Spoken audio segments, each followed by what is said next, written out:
Ja, und während die Caster in der Pause analysieren, was Sache ist, werden wir uns ganz kurz angucken, wie es damals war, als eine Person 10.000 Euro verloren hat, weil der Faker getrollt hat. Had this experience. You're playing League, you're trying your best, but your top laner has decided that because they lost a 1v1 to their laner, they will now be tilted for the rest of the game and run it down over and over again. There's nothing you can do about this. This is a canon event. And this truly happens to everyone. Even the 6-time world champion Faker also has to deal with this. But instead of being trolled by random tilted losers in bronze solo queue, he's actually playing in the highest rank in the game, and the guy running it down on his team is actually another pro player. Back in March of 2022, Faker was playing League of Legends live on stream like he often does, but this game was about to be different. Because he didn't know it yet, but his top laner Aatrox was about to run it down like never before. And to make matters worse, despite his name in-game being turned to leave, he was actually a professional player named Ching Tian, who was actively in the LPL. Anyway, the game starts completely normal. His team even gets first blood. Also ich will nicht spoilern, aber ich werde ein bisschen spoilern. Das Absurde daran war, dass Faker alleine dafür gesorgt hat, nach diesem Vorfall, dass andere Pro-Player, wenn sie nach Korea kommen, nicht direkt einen High-MMR-Account kriegen. Wer hat sich dann auch darüber abgefuckt, dass halt eben die chinesischen Spieler, die ihn so oft trollen, halt einfach immer neue Accounts haben, um ihn weiter zu trollen. Dass sie halt immer weiter trollen können. Der Vorfall ist jetzt schon ein paar Jahre alt. Und daraufhin mussten dann die chinesischen Pro-Player in Diamond 3 oder so starten, ihre Account hochspielen. Was auch geil ist, dass sie nicht direkt der Master Plus starten. Dadurch ist der Account halt eben mehr wert, weil du mehr Zeit investieren musst. Und dadurch hat Faker auch viele Probleme gehabt in Solo-Queue mit DDoSing und vor allem auch mit Wettbetrug. Einfach so oft die chinesische Webseiten, wo halt eben, wenn Faker streamt, auf seine Games in Solo-Queue Geld gesetzt wird, wovon halt eben Leute, die im Game dabei sind, eine gewisse Incentive haben zu trollen, weil ihnen eben andere Leute Geld anbieten, damit sie halt eben runterrennen. Und Faker spezifisch runterrennen. But 6 minutes into the game, top lane would end up getting ganked by both junglers, and a 2v2 breaks out, with Aatrox dying, but his jungler Lee Sin would end up killing the opposing top laner and the jungler, making it a 2-for-1. Objectively positive, but for some reason, Aatrox is question mark pinging Lee Sin as the fight ends, and then says, "Good E, line boom," to which the jungler responds, "Sorry." But a couple minutes later, he would go on to die again. And then another minute later, he would die once more, this time while Faker was actually watching him and judging what he was doing. But upon dying, the Aatrox typed 15 in chat, implying to surrender at 15 and go next. Now we're not going to do a play-by-play of the rest of the game, but as you can tell, it's 9 minutes into the game and Aatrox has essentially given up. He would continue to walk to lane, get into a fight, die and do that Also krass, deswegen auch, warum Faker so oft gesagt hat, er mag die europäische Solo-Queue fast am meisten oder mit am meisten. Er hat auch Korea mal wieder gelobt, aber vor allem auch Europa, weil er hat einfach jeder tryhardet. So, wenn du Hyde und Bush in deinem Game hast, in Europa, und du hast Faker in deiner Lobby, jeder Schwanz tryhardet sich den Arsch ab und will gewinnen. In Korea, wo du ihn mal auch einfach öfter beginnen kannst, ist halt so, die Leute, also dieser chinesische Pro-Player gibt ja keinen Fick drauf, dass Faker in der Lobby ist. Er will halt eben trotzdem nicht gewinnen und will FFen. In Europa werden alle am Fanboyen. Und China sind auch viele Fans dabei, aber die können halt öfter begegnen, right? Und haben halt eben auch durch dieses Incentive mit Wettbetrug einen Grund runterzurennen. Then his 6th death occurs right as the team is getting 3 kills for the cost of none, and he begins the surrender vote, which Faker is surprised to see.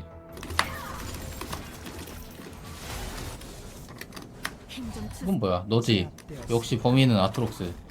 20 minutes in, Aatrox would have 0 kills and 8 deaths, and Faker would begin to complain more about the Aatrox, stating that these are the players he hates the most, but it seems Riot doesn't hate them. He then also says he will report Aatrox after the game. Well, 10 minutes later, the game would finally come to an end, and the Aatrox finished the game with a score of 0 kills and 16 deaths. Digga, was ein Faker would then report him and move on. But while waiting for the next game, he discovers that troll was actually another pro player, and he gets even more upset. He goes on to say, quote, "To be honest, I don't get why the Chinese pros get super accounts on the Korean server. There's probably a reason for it, but they shouldn't be able to affect the server negatively. I mean, there's so many guys that are like that right now. I've been enduring it since 2015. He later also said that he would boycott playing solo queue if he ran into another player like him again. Und was das erste und einzige Mal, dass Faker gesagt hat, Solo-Queue scheiße, ich werde es nicht weiterspielen. So viele Pros fucken sich über Solo-Queue ab, über den State. Aber es ist das einzige Mal, oder das erste Mal, dass Faker öffentlich sich beklagt hat, er wird Solo-Queue nicht weiterspielen. komplett, also so viral gegangen damals. Und ja, das hat für viele Veränderungen gesorgt, weil wenn Faker dich reportet oder Faker sich mal beschwert übers Game, dann ist schon was los. But what Faker didn't know was that he would meet a player like him once again very soon. Because after reporting him, he queued up for another game, and his top laner in that game was the same guy. And this time, the game would be fantastic. Faker ended the game with a score of 4 kills, 0 deaths, and 4 assists, and Qingtian ended the game with 5 kills, 1 death, and 3 assists, winning the game within 15 minutes. Maybe that's what he meant when he said 15 in the last game. And this actually made Faker even more upset, as he said, "So you just throw the game when you feel like it. I'm here trying my hardest to win every game, but you just give up when you're unhappy." Anyway, this whole situation would end up going incredibly viral. The initial Reddit post featuring the story has 18,000 upvotes and almost 2,000 comments. I think this really blew up because not only is it an interesting situation, but when it comes to Faker, he almost never says anything controversial or shares these kinds of opinions. So seeing him speak out due to getting tilted by a trolling top laner in his solo queue games is both surprising, but also very relatable to the average League of Legends experience. But on the flip side, all of this attention to this situation was terrible for Qingtian, who was just trying to troll on the Korean server in peace, and probably never expected to get all of this awareness on his game. Du hast Faker in deinem Game drin, Bro. What the fuck are you doing, wenn du das machst, ja? He would soon discover the consequences of intentionally feeding in Faker's games. For starters, his team, Top Esports, would make a statement apologizing for his behavior and also announced that they would deduct 1 month of his salary. And we don't know exactly what his salary was, but LPL players were very well paid during this time, so I wouldn't be surprised if this was around $10,000. Could be a lot more, but he would often play in a substitute position, and they're often paid less. But that wasn't the end of the financial punishments, because the LPL themselves also reacted to the state of affairs and revealed that for his behavior, he would be fined 50,000 Chinese yuan, which at the time was about 8,000 US dollars. Additionally, as a cherry on top, he received a 2-match suspension and his Korean account was suspended till the end of the year. It was March during that time, so it was banned for 9 months. Furthermore, Qingtian himself would also make his own apology. He said, "I deeply realize my mistake. I am sorry. I will take every game seriously in the future." But I mean, this is the pro player equivalent of when Riot makes you type out "I understand" under that "don't be toxic" thing in the client. He got caught trolling, so now he's sorry. But if it wasn't for being caught on Faker's stream, he'd be running it down as we speak.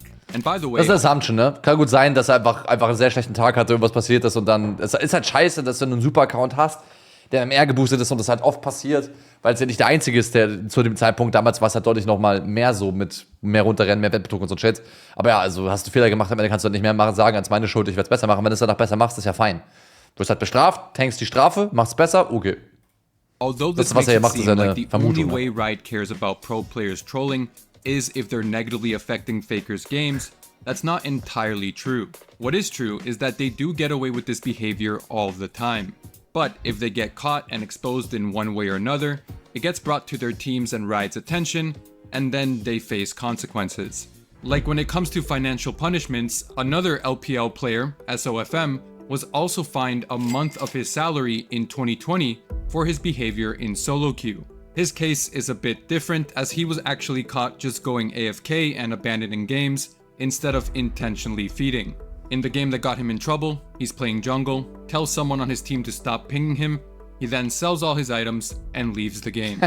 But here's the catch. In 2020, the LPL was paying their top talents ridiculous money, and SOFM was one of the highest paid players.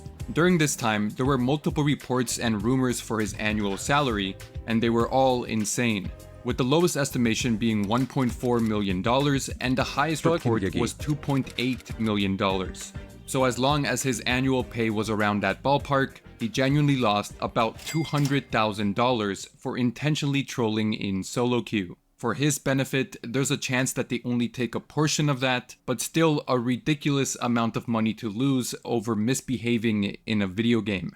Potentially the most money anyone ever has lost from playing League of Legends.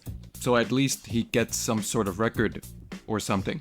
And if you take anything positive away from this video, It's that you may never become a successful professional gamer, but at least you can run it down in your games completely for free. You might lose your account though. Wow. Was für ein geiles Learning. Wir können es mal runterrennen, for free. Aber ja, nicht trollen ist auch die Aufgabe des Pro-Players, die das Game ernst nehmen, natürlich.